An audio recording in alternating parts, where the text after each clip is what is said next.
Hi everyone, hope you're all having a lovely week. My name's Chantal for all our new members in the group, so welcome. Okay, so today I'm going to talk about something really quite powerful. It works really quickly, it works really deeply. If you watched my Facebook Live last week, then you'll already know the basis of it. But I'm basically going to talk to you about a mindset tool that I find works much better than affirmations. So, especially, I don't know, I'm sure we've all tried affirmations where you say things to yourself like, I am successful and I have a thriving business and I'm earning lots of money, etc. But if you're saying that and your subconscious mind is kind of arguing with you and it's saying, no, you're not, and don't be such a liar, and you're not actually feeling those affirmations, if you don't believe them, then they're not actually going to work. So, what I'm going to show you today is a mindset tool. It's called Lofty Questions. Okay, I heard about it from an intuitive healer called Christy Marie Sheldon. And it basically reframes the questions that we tend to ask ourselves, or the things that we tend to say to ourselves during the day. Okay. And actually, once you've got the hang of this and once you're aware of what you're saying to yourself, this can become like one of the fastest ways to shift your self-belief, your confidence, your behavior. And if you change all of that, then your results are going to change as well. So, first of all, as I was saying, every single one of us talks to ourselves in questions like all day long, and we don't actually realize that we're doing it. But the questions that we ask ourselves actually shape our entire mindset. And the problem is, most of us naturally ask negative questions without even thinking, and we're probably not even aware of it. So, this is like the first step. I want you to be really, really aware of what you are saying to yourself this week. So, typical negative questions might be things like, why does this always happen to me? Or why can't I get things right? Or why am I so behind everyone else? Why do I always mess things up? Why is nothing working out? Why can't I just stay consistent? Why is everything so hard for me? And what happens is when we're asking ourselves those questions all of the time, sorry, hang on 1 second, my dog wants to come up. So when we're asking ourselves questions like that all the time, your brain doesn't actually ignore these questions. All right. Whatever question we ask ourselves, whether it's good or bad, your mind is going to go searching for an answer. Okay. Because that's its job. So when you ask yourself, oh, why do I always mess this up? Your brain is going to instantly scan for proof that you're someone who's messes up. And it's going to provide evidence for you to confirm this statement that you've just made to yourself. All right. If you ask, why can't I ever get things right? Your mind is going to highlight every past mistake that you've made.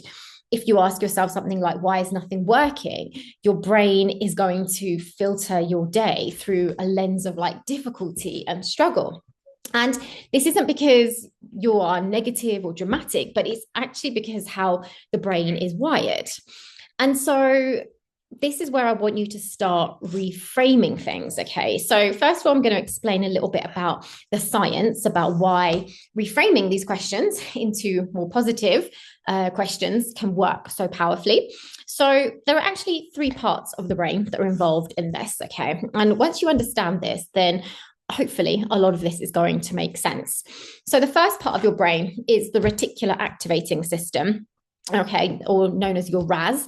Now that sits in the brainstem, and its job is to decide what's relevant and what isn't in your life. Okay, so when you ask a question like, why am I becoming more confident? All right, which is a more positive question. Your RAS says, okay, cool, confidence is important. Let me find the proof of that. And so this is the same part of your brain that makes you suddenly notice the car that you want everywhere. Okay. So who's ever been looking for a new car and you want a certain type of car, all of a sudden you just start noticing them everywhere. All right. And those cars were always actually there. You're just now finally paying attention to them. Okay. So a lofty question tells your RAS exactly what to highlight.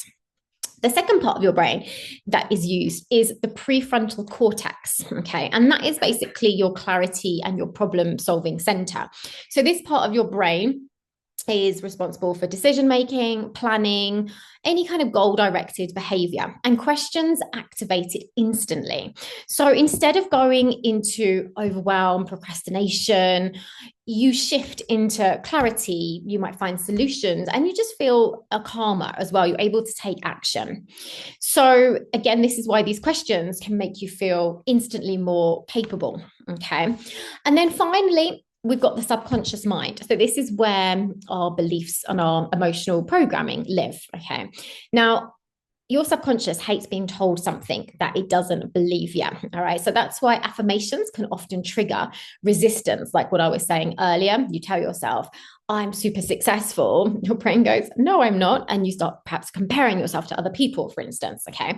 But questions feel safe. They don't force a new identity. All right. They just gently open the door to it. Okay. So when you ask yourself something like, why is it starting to feel safe for me to be seen? Your subconscious then expands instead of starting to get smaller and to contract. So it starts to soften old beliefs, it creates new associations, and it just allows your identity to start shifting slowly in a way that you can actually deal with. Okay. So, with all of that, then, all right, so this is one of the things I want you to really practice this week. So, anytime you catch yourself asking a negative question, all right, so again, just be super, super aware of the things that we are saying to ourselves because they're so habitual. We don't even realize we're doing it half the time. Okay. So, when you catch yourself asking that negative question, just pause and think, oh, hang on.